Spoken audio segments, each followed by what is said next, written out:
Hi, I'm Bill Hodges, and this is Spotlight on Government. And I'm really excited about the guest we have today. I've been trying to get this gentleman on our program for 18 months, and through no fault of his own, he hasn't been able to get here. But today, I have Michael Shanti, State Representative, District 58, That's correct. on our set. And I'm so excited to have you here. You've been all over the place in the last 18 months. Well, I certainly have, representing my community and, of course, our country. But it's a pleasure to be here finally, and looking forward to today. You're the first legislator that I've ever had that has also been one who has, during his time, had to serve in the military. And you continue to serve in the military. Tell us about that. Well, let me at least share that Senator Kerry Baker, too, has served in the military and served over in Iraq with me. Oh, really? When he was a state representative. So I was not an elected official at that time. But I just wanted to point that out, that Senator Baker and myself kind of hold that unique distinction. So I think that is so wonderful. Your schedule is one that would boggle most people. it is a logistical challenge, but I think I'm certainly up to the task, and I certainly hope that I have represented my community effectively in doing handling both those responsibilities. For whom do you're employed, because being a state representative is only a part-time job. Quote marks on that part-time. Who is it that you work with or for? Well, I currently work with Swope Rodante Law Firm, Dale Swope and Angela Rodante. I'm one of their trial attorneys. And it is quite the challenge, of course, practicing law and serving in the legislature. As you said, it's, quote, a part-time responsibility, but certainly with full-time duties. But I have wonderful staff that assist me and assist in helping out our constituency and representing their concerns and their interests in Tallahassee. So. I think it's wonderful that employers like this support our young people in uniform. I think that's such a wonderful thing, because it's got to be difficult to have somebody gone for 6 months or a year and then fit them right back in. Absolutely. It's very challenging for our reservists and our National Guard who are pulled from their day-to-day responsibilities, their families, and are called either to serve state responsibilities for the National Guard or overseas. We are now in 2 wars, as you know, and the reserves are on 3rd, 4th, even 5th and 6th rotations. I myself have done 2 rotations. Well, you went to Kuwait, right, with Operation Iraq or Kuwaiti Freedom? Well, Operation Iraqi Freedom, and I went to Iraq. Actually, it was prior to the invasion. I was with 3rd Infantry. Really? I was a reservist that had been called up with that active duty unit. My reserve unit wore traces through the 3rd Infantry Division out of Fort Stewart, Georgia. And back in 2003, we deployed to Kuwait, which was the staging ground prior to the March invasion in '03. Did my tour in Iraq. 18 months later, 2 years later, returned back to Tampa, returned to prosecuting. At the time, I was prosecuting at the statewide prosecutor's office under the Attorney General, Charlie Crist, at that time. And I have since been to Afghanistan with Central Command for a 2nd tour. You were involved in the legal aspects of Abu Ghraib also. Well, that was part of our responsibilities. I was working with a combined joint task force at the time, and we had a special unit that was conducting the war tribunals under Geneva Convention, as well as the internment hearings under the Geneva Convention for all of the detainees that we were capturing, or all of the Iraqi Republican Guard. And yes, we were stationed earlier at Biop, or Baghdad International Airport, and then our operations moved northwest out to Abu Ghraib. So yes, in my role as a JAG and part of the combined joint task force team, we were conducting those war tribunals and internment hearings. Well, I think it's interesting for our people to get a feeling for who is representing them in Tallahassee and in the military. Sure. I think it's wonderful to see somebody that can speak from both sides. And today we're going to talk mostly about Tallahassee and your constituents and the things that you hope and pray for as far as our state government is concerned. But I think it's important that people know that you've got a really wide background. Well, you know, my parents taught me well. My father especially served this community as a public school teacher. My entire family are public school teachers practically, and Oh, really? yes, here in Hillsborough County, and taught me the importance of giving back to the community. So as a young professional, I was a social worker here in Hillsborough County. Back in 1990, I just graduated from Florida State University and worked at Lee Davis Neighborhood Service Center to assist families who were in need, try to get them on a stronger path to get themselves out of the economic problems they were facing. I also was a deputy sheriff here in Hillsborough County at the same Really? time as a reserve, and enjoyed both of those responsibilities and balancing that service to the community. I was studying for the law school acceptance test and got accepted to law school, went on to law school and returned to the same community that I was born and raised in, prosecuting the bad guys, so to speak, at the state attorney's office and then on to the statewide prosecutor's office. What a great resume for going to Tallahassee, though. Well, Having all this background in things that are really important to us today. I certainly think it serves me well in representing the community. I can only hope that the community feels the same. I have taken all of those experiences, whether as a social worker, whether as a law enforcement officer or prosecutor, or serving in the military, to balance my political views, to try to work in a bipartisan fashion with our own minority caucus as well as the majority. So, and I think I'm doing a fairly good job. We don't need ideologues. I would agree. We really don't. We need solutions. Nothing gets accomplished with just saying no. Yeah. No, no, no. If you're going to tell me no, tell me what you're going to do to fix it if we don't do it my way. Yeah. And I'll listen. And I think that's the important thing about working across the aisle. Well, and what I have found in Tallahassee is there are a lot of very good ideas on how to solve the many problems we face. And those solutions and ideas aren't limited to one party ideology. I'm confident that the minority party are going to be offering and continuing to offer constructive ideas to the majority as well. I know the majority is going to be inclusive of our ideas and the solutions for the way forward. Yeah, I had most of the Hillsborough delegation on the show, and they all seem very reasonable. I don't know whether it's just the way it is when they're on the air or what, but it seems like we have a really well-balanced delegation coming out of Hillsborough. Hillsborough County should be exceptionally proud of our delegation, because we do. Very rational, very reasonable, very thoughtful and dedicated elected officials that I serve with in Tallahassee. We work well together.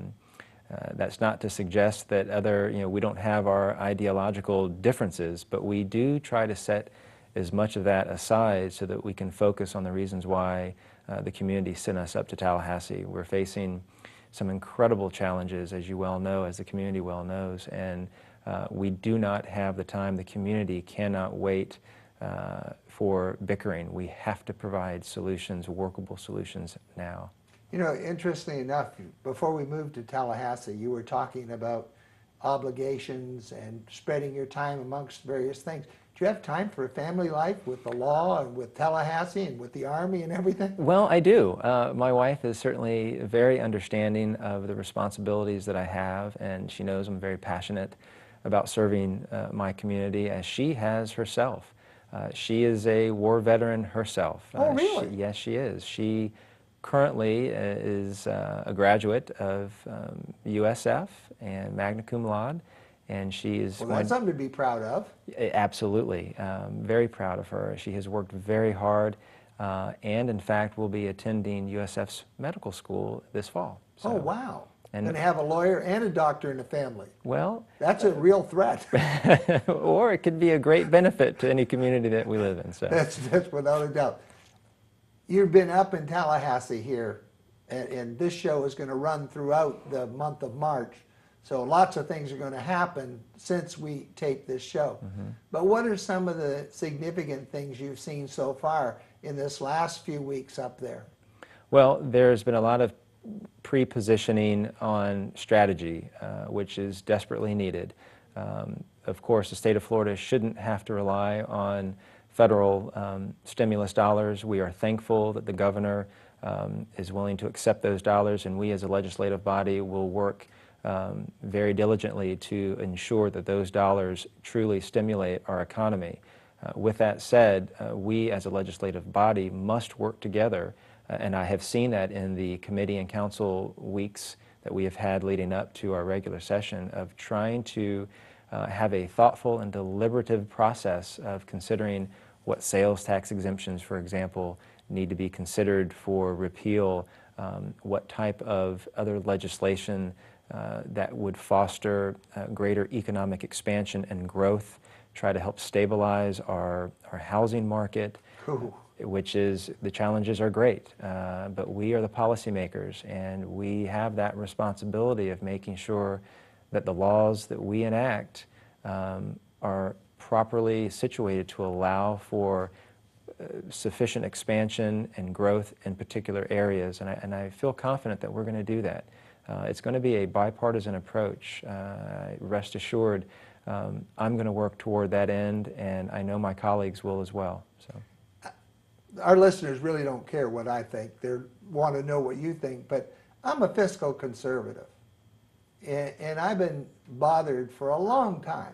We spent over $700 billion. That's with a big B, about the same as this bailout in Iraq, not to mention the 4,200 people that have died over there. And nobody seemed to worry about the money being pushed off on generations in the future.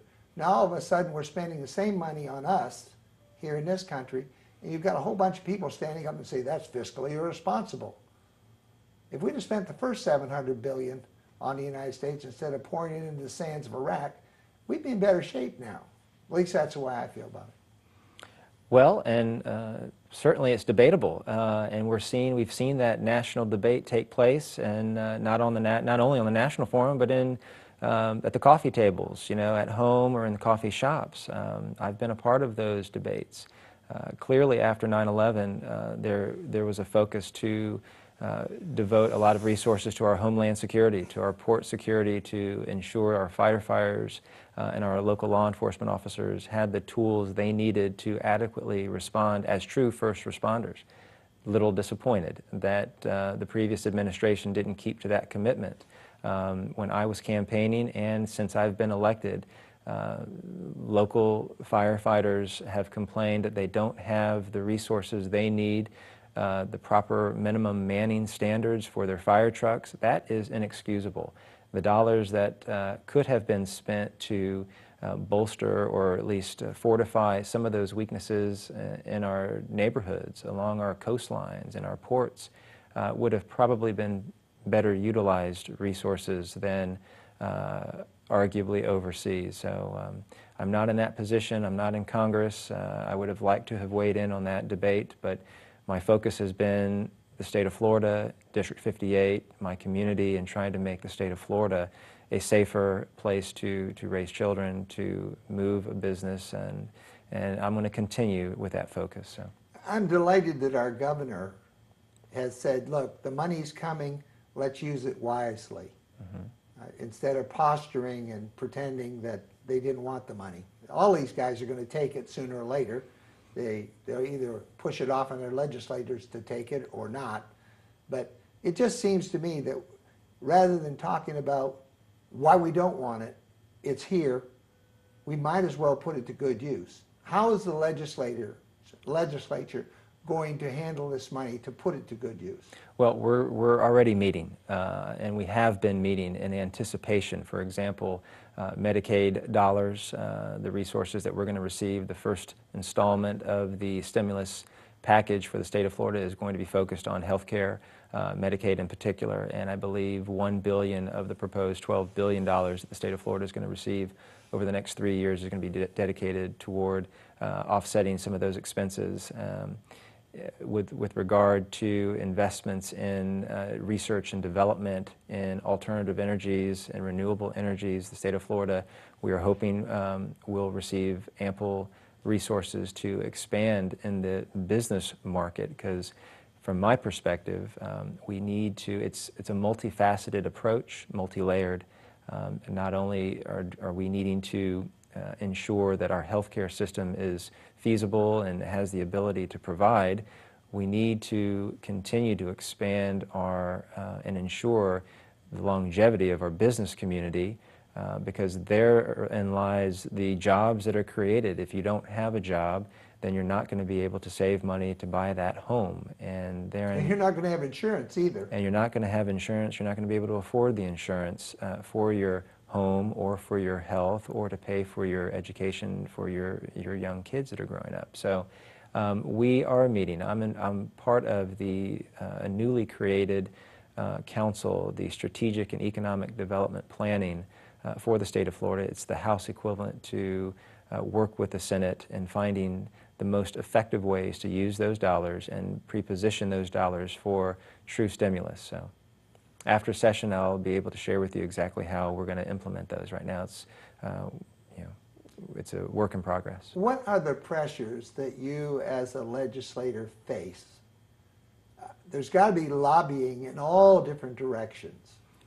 Well, there is. That's part of the system of government that we have, whether it's on a national level or a state level or a local level. There are interest groups, lobbyists that want to share their particular view on a piece of legislation or an initiative or a funding source, and it's the responsibility, I believe, of the elected official to listen to all sides and make the best decision or make the decision that's in the best interest of his or her district or community or state, for that matter. So actually, when you walked in the building this morning, the lobbyist for the Media Coalition was standing here, Mark. Mark Hart, put yes. a couple thoughts in your ear. Yes, he did. So and that's important. it is. It's lobbyists are not all bad. They're not all in raincoats, hunkered down. And nor should anyone think that they are. They serve a very valuable purpose for helping legislators see issues, see concerns, or benefits that he or she may not necessarily see. However, that does not alleviate the responsibility that each state legislator has in doing his or her own research on those bills. I take pride. My staff and I work very diligently before session and during session and even after session to make sure that the legislation that either we are filing or that we are supporting meets with legitimate public interest and public support, and that there's a good cause for supporting a piece of legislation. Lobbyists will necessarily have a good perspective, but it might be shaded a different way to benefit their client. And it's imperative that we see both sides so that we know the impact on how it's going to impact either side. You know, it is important to get that information to you because they're the experts, or at least they're the experts for their side. And I guess they should be. That's why they are affiliated with whatever interest groups or interests they represent, or the lobbyist who represents a particular client. They're being paid, they're being sought out for their expertise in that particular area on a particular side. And as we all know, there's usually two sides of every piece of legislation. So as I said earlier, it's imperative that we find both sides and make the best judgment. In fact, Mark told me this morning something I didn't know, that each of you has, I think it's 6 bills that you can sponsor or 6 that you can put in. That's correct. I didn't realize you had a limit. Well, the House... I can see why with all these different representatives. Well, let me take a step back. The only constitutional responsibility of our legislature is to balance the budget. We're not there to pass bills, at least that is not our constitutional mandate. We are only mandated to pass a balanced budget. However, we do have the ability to review and enact laws that we feel are in the great public interest. The House of Representatives is limited to 6 bills, and senators do not have a limit. But of course, we must have a Senate sponsor for every House bill and vice versa. Oh, really? Yes. So well, if a House of Representative member, or either way, doesn't have somebody in the other House to support it, it's dead. That's correct. You that's have to have, in our bicameral system, a little bit of Civics 101, you have how does a bill become a law? Well, the same bill that's presented, that I may present in the House of Representatives, Senator Christ or Senator Joyner or Senator Justice would have to, or some senator would have to present that same bill in the Senate. And then, of course, it goes through its respective committees and councils, and if passed favorably, it goes onto the House and Senate floors, respectively. And if favorably passed, then that bill then goes to the governor, and then it's up to the governor to either sign or veto or not sign. I assume today anything that requires spending money is getting some real scrutiny. Yes, and myself, as just one of 120 in the House and one of 160 in the legislature, we all kind of impose our own, at least I impose my own limitations. I know that there are bills that friends or colleagues or constituents would like for me to file, but they have fiscal ramifications, and right now we're faced with some rather severe economic I'd say situations. Yeah, so arguably anywhere from upwards of arguably $6 billion in revenue, projected revenue shortfall. So we certainly don't want to put any additional strain on a very thin budget, knowing full well that we are faced with those revenue shortfalls. So I am trying to file bills that I believe don't have any fiscal, or at least a very minimal fiscal impact. District 58, what are some of the unique things that your district faces? Well, I am proud to be their representative. It is the most diverse district in the state of Florida. Northern Hillsborough County, does it go over into one of the other counties too? Well, no, it actually falls all within Hillsborough County. And the loose borders are basically Kennedy Boulevard to upwards of Waters Avenue, Memorial Highway to the west, and Nebraska to the east. Now, there are some pockets that kind of gerrymander themselves up near USF and out in town and country, but it's a wonderful district. To me, it's the heart of Tampa, and as I said earlier, it's quite a very diverse district, and so proud to be their state representative. Do they have any unique needs within that district that sets them apart maybe from some of the other districts? Well, being as balanced of a district as I can probably find, it has the largest business district in the state of Florida. The West Shore Business Alliance falls within the district, and I'm very proud to represent those business communities. And it has a lot of mom and pop shops and businesses that have been there for generations. It has a healthy residential district, so there really is a uniqueness in the sense that it's very balanced. West Tampa, for example, is on the historic registry. It was where my family was born and raised and grew up, my grandfather being a cigar maker. Oh, really? Yes, and my grandmother, who was one of the Marabellas, the oldest Marabella of the Marabella Seafood Company and Seafood Restaurant, contributed to the community as it was developing many, many years ago. So very proud of that. You co-chair one of the Hispanic conferences up in Tallahassee, do you not? I do. Myself and Representative Juan Zapata, who is the chair of the Hispanic Legislative Caucus, I'm the vice chair.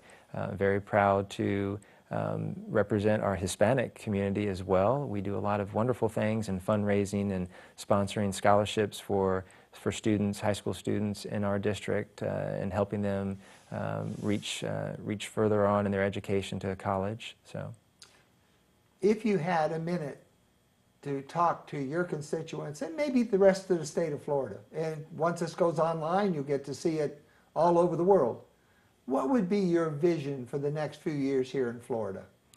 Well, I would tell my community that they have entrusted me to represent their interest. I work very diligently to get the feedback from the community to make sure that their interest, whether it was concerns with higher education costs, whether it was concerns with no employment and having to stand in lines and unemployment lines, whether it were healthcare concerns, that we are up in Tallahassee representing those issues, trying to fight for stronger healthcare, better education, and certainly a stronger workforce. If you cannot afford a home, we too are trying desperately to figure out ways to make homes more affordable. Rest assured that I set aside partisan differences to work on both sides of the aisle to effectively represent you. So, well, and that's so, I can't stress that enough. This idea of carrying one flag and it's the Republican or the Democrat flag, and not letting the two march together just seems to be so counterproductive. And it can be, and it is, and we see it probably more so on the national level, unfortunately. But since I have been elected and since I have served in Tallahassee since 2006, I haven't really experienced much of that. I have worked very well with my colleagues on the other side of the aisle, as well as in the other chamber, in the Senate. I am confident that this year we will continue to do the same. There are political bickering that go on, and that's to be expected. But when it comes down to making those final votes on those good pieces of legislation, we do come together as a legislative body, and I'm very proud of that, and the community should be equally as proud. Well, we sink or swim together. If the ship of state goes down, we all sink. That's true. And people like Rush Limbaugh that sit on the air and say, I hope the president fails. I mean, that's the man should be tried for treason. I hope the president fails. Because if the president fails, we all go down. It's so true. And there's whether you supported him, vote for him or not. But if he fails and these programs fail, we all go down. And here's a man on the air telling you, I hope he fails. And there are so many people, unfortunately, that are blinded by their own ideology. I don't see it in Tallahassee, at least not in the legislature. However, I'm sure there may be a few. I just haven't run across them. But we get a lot of legislation passed that I think is for the greater good of the state of Florida, and I will continue to set aside those differences for the greater good. Well, I'm really proud of the Hillsborough delegation. Everybody that sat across from me has been very reasonable in their beliefs, and I think that is just absolutely so well. You know, Representative Shanti, it is so nice to have you on the program, and I hope you'll come back. We squeeze between the military, your job, your family, and everything, get you back on here. I'm Bill Hodges. This has been Spotlight on Government. You're unique, you're special, and you're great. Tell yourself so often because you are, And we'll see you on the next Spotlight on Government.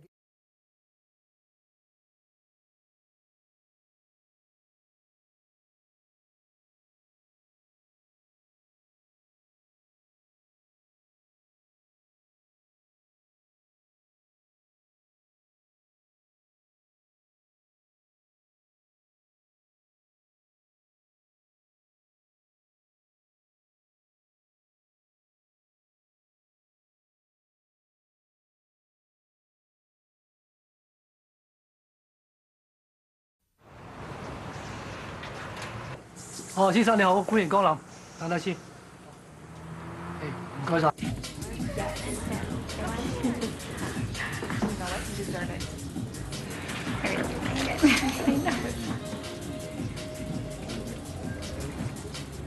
Brandon.